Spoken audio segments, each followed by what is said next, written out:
مہنگائی حکومتی پالیسیوں کے خلاف جماعت اسلامی نے ملغیر احتجاجی تحریک کا اعلان کر دیا۔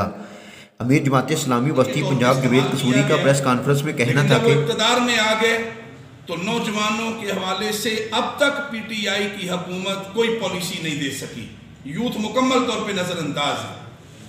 یہ انہوں نے پولیس کو بدلنے کا وعدہ کیا تھا، لیکن میں انتہائی افسوس کے ساتھ آپ کے ساتھ یہ شیئر کر رہا ہوں کہ ماضی کی حکومتوں نے بھی پولیس کو اپنے ہی مفادات کے لیے استعمال کیا۔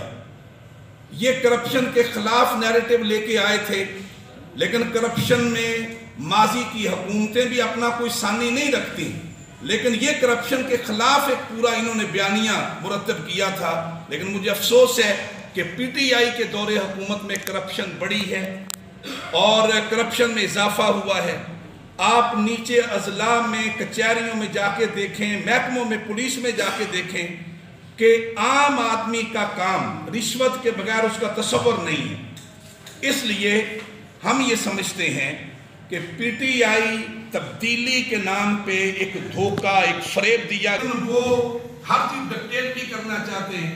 تو کورونا کے معاملے میں ہم یہ سمجھتے ہیں کہ حکومت کا رویہ خود بہت غیر سنجیدہ ہے۔